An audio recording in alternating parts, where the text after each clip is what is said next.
buenas tardes. Por el multimedio, Tiro al Blanco. Bajo la coordinación y participación de Narciso Isa Conde. La verdad sin dobleces. Para hacer realidad los ideales del Coronel Camaño y el inmenso Che Guevara. Cuidado. Tiro al Blanco. Tiro al Blanco nueva vez con ustedes. Y hoy con Luis Carvajal. Este día, los viernes, es el día del tema ambiental en Tiro al Blanco, a cargo de Luis Carvajal, de nuestro preciado Cuchito. Pero decidimos dedicarle este día a Orlando Martínez, a su memoria, a su pensamiento, a su trayectoria, ¿no? Que no está nada alejado, muy cerca, precisamente, del tema ambiental, minero, las transnacionales. De manera que estamos frente a la actualidad de Orlando Martínez. Nosotros pertenecemos a una misma generación, pero de dos periodos distintos, Luchito y yo. Yo soy del periodo de Orlando, tú del periodo inmediatamente posterior, que fue impactado por Orlando. Bueno, todos fuimos impactados. Cada día uno buscaba el Nacional corriendo y coleccionaba la revista Hora y eso nos permitía estar en contacto permanente. La primera vez que yo leí algo sobre Falcon Bridge Dominicana fueron en los trabajos de Orlando, que empezó a hacer una serie de advertencias y a analizar los numeritos, igual que una serie que después recogió de alguna manera la revista Impacto Socialista, trabajado ahora por otra gente, que eran los numeritos de la Alcoa, para demostrar cómo estas multinacionales engañaban al país, implicaban un enorme fraude y de qué manera el poder político en ese momento se inclinaba ante el poder de estas multinacionales. Pero hay dos advertencias que yo nunca voy a dejar de olvidar y que invito, cuando se publiquen de nuevo la colección de microscopios, a que busquemos, porque en su trabajo sobre la Alcoa él había advertido que a nosotros nos quedarían allí los hoyos y que ellos no serían restaurados. Es decir, no existía el concepto de pasivo ambiental que utilizamos hoy, pero la primera persona que advirtió sobre que el pasivo ambiental nos iba a quedar a nosotros y que ellos iban a llevar los beneficios fue Orlando. De alguna manera sentó las bases para poder pensar la presencia de este tipo de compañía. Igual que hay algunos artículos en el que él analizó la historia de la Grenada Company, una compañía que en la zona que en Manzanillo se había ido. Este trabajo sobre las multinacionales en Orlando tuvo dos implicaciones importantes. La primera era que demostraba cómo intereses foráneos podían sobreponerse a los intereses locales y hacer que las estructuras políticas del país se colocaran al servicio del interés de esto, y luego cómo ellos además tenían un peso enorme sobre el aparato político-militar represivo, y siempre vinculó el poder de las multinacionales a ese aparato represivo y a los mecanismos de poder que él tanto combatió.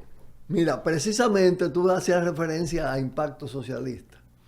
Impacto Socialista estuvo muy relacionado con el esfuerzo de creación, elaboración. ¿Podemos decirle a los amigos qué era Impacto Socialista? Sí, cómo no. Impacto Socialista fue la revista del Partido Comunista Dominicano.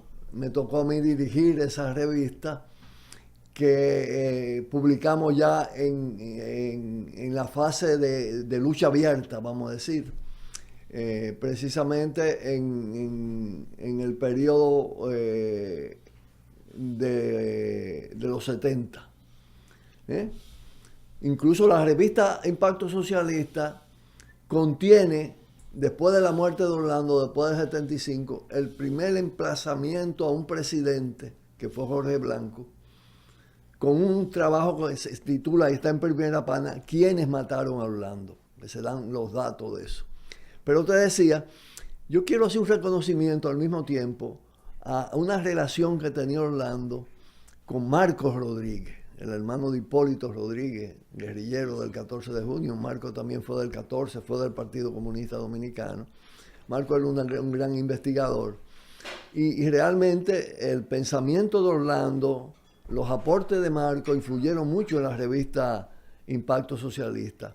Yo escribí precisamente un trabajo sobre Falcon Bridge en la revista, basado fundamentalmente en los datos y las informaciones de Orlando y de los aportes de Marco Rodríguez. Pero te debo recordar también, porque tiene una actualidad inmensa, y yo decía que lo que está pasando ahora alrededor de Barrigol, Presa de Cola, es también los trabajos de Orlando sobre la Rosario Resurs. Sí. Es que nadie hasta Orlando había tocado de manera tan profunda el tema minero, había visto el peso que iba a tener ese tema en las políticas y en la economía local, pero los enormes riesgos que implicaban, uno, como herramienta para fortalecer la dependencia de República Dominicana, como de repente nuestros recursos mineros, en vez de fortalecer la necesidad de un desarrollo independiente, estaban en manos de compañías que tenían tal forma de inmiscuirse en la política local, de controlar los hilos de la política y de vincularse al poder, que entendió cómo estas grandes compañías de alguna manera eran parte de una estrategia que lo primero que colocó a su propio servicio fueron las contradicciones entre los grupos militares, porque todos de alguna manera tenían relación con estas multinacionales. Claro. Y además tenían el poder para imponer su lógica en el régimen. Gulf and Western era una especie de república independiente en la romana. Sí. Tanto por la enorme extensión de tierra, como por el tema del ingenio, la fábrica de fulgural. Y era muy difícil en esos momentos que un medio de comunicación abordara, tocara la Gulf. La Gulf era sagrada. De hecho, todavía parte de ese temor persiste en la romana con lo que es hoy el ingenio. Y nadie, por ejemplo, en la romana es capaz de quejarse de la cachipa, que es una molestia permanente. Pero no solo. Falcón llega aquí en el 71, realmente empieza a trabajar en el 71, y es en el 73 cuando ya está realmente establecida, y ya desde el mismo 71 Orlando empieza a hacer advertencias. Sí.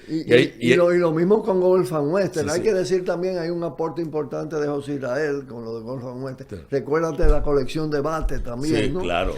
Pero en el tema Gulf and Western fue un tema muy agudo en relación con la criminalidad del poder y de la instrumentalización del ejercicio criminal de los crímenes de Estado selectivo por la élite militares, por los militares, como decía Orlando, de horca y cuchillo. Bueno, poca gente como Orlando. La desaparición de Guido Gil. Guido Gil fue capturado prácticamente por unas muertes. El tipo de jefes militares que ponían en Romana, los Tadeos Guerreros y demás, la verdad es que ese factor siempre estuvo presente de alguna manera, porque había también una relación directa con la estación de la CIA, con el MAC, pero sumado a eso, el tema de las corporaciones transnacionales. El caso de Falcon Bridge, recuérdate, uno de sus presidentes más tiempo en el ejercicio fue Patrick Hewson. Patrick Hewson era un alto agente de la CIA que fue el que auspició la reunión para matar a Letelier en Washington, al chileno, y para diseñar el Plan Cóndor en Sonador Bonao.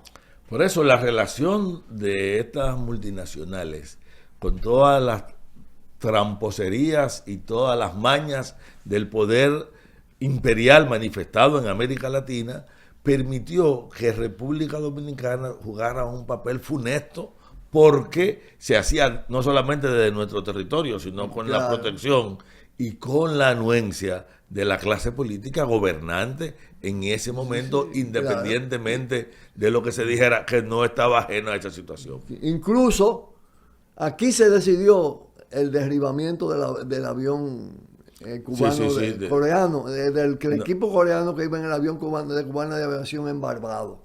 Esa investigación la hizo Meléndez, Sí, sí. y la pudimos poner en diferentes oportunidades como un aporte a descubrir realmente cómo se decidió ese atentado. Ahí participa el grupo al que estaba más vinculado Enrique Pérez y Pérez como jefe del grupo criminal, que era el grupo Omega 7, con Orlando Bosch, famoso también, un mafioso cubano metido, dedicado a la política del terror y de los crímenes. Sí. Hay dos aspectos del trabajo de Orlando que hay que destacar ahora.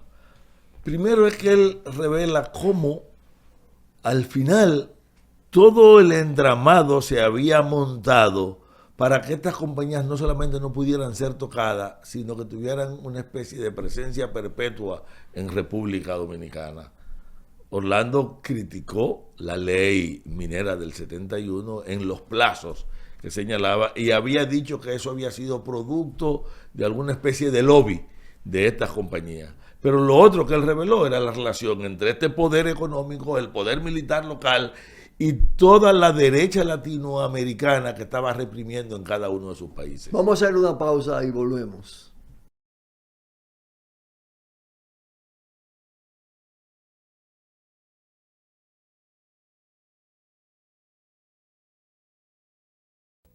Cuidado, cuidado. Tiro al